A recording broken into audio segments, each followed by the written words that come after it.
جشن آزادی کی خوشی کس کو نہیں ہوتی ہے، مگر اہلیان گولکنڈہ کی خوشی کا کچھ اور ہی رنگ ہوتا ہے۔ جو یوم آزادی کا دن قریب آتا ہے، گولکنڈہ کے لوگوں کی امیدیں بڑھ جاتی ہیں۔ الہدہ تلنگانہ ریاست کی تشکیل کے بعد وزیر اعلیٰ کے چندر شیکھر راؤ یوم آزادی کے موقع پر پریڈ گراؤنڈ میں پرچم کشائی کرنے کے بجائے حیدرآباد کے تاریخی یادگار قلعہ گولکنڈہ کے دامن میں تقریب منعقد کرتے آ رہے ہیں۔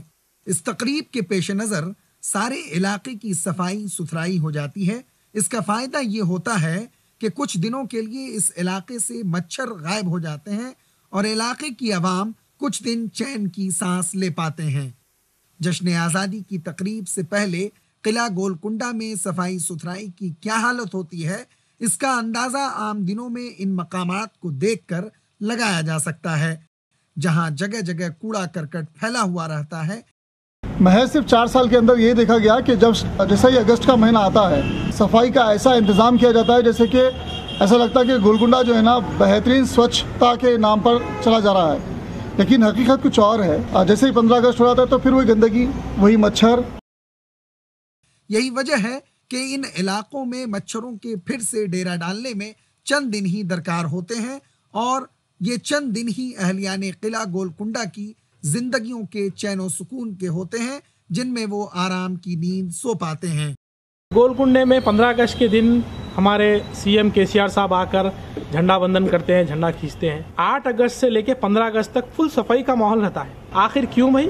VIPs جب آتے ہیں گولکنڈے کو تو جب بھی 8 دن 4 دن کے لیے یہ سب صاف صفائی ہونا، تو میں ایک اپیل کرتا ہوں حکومت تلنگانہ سے کہ جیسا 8 اگست سے لے کے 15 اگست تک گولکنڈے کا خیال رکھتے ہیں، ویسے ہی VIP آریبل کے جیسا خیال رکھتے ہیں، یہاں کی عوام کا بھی خیال رکھے۔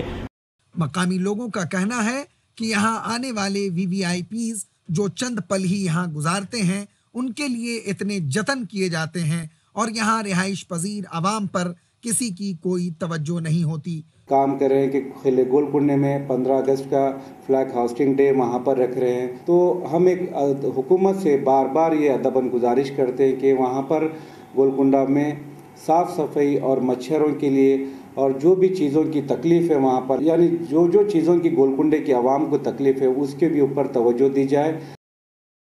چونکہ ان مچھروں کے باعث چند منٹ بھی گزارنا مشکل ہوتا ہے، تو پھر کس طرح ہم ساری زندگی یہاں بسر کرتے ہیں، اس کا اندازہ بآسانی لگایا جا سکتا ہے۔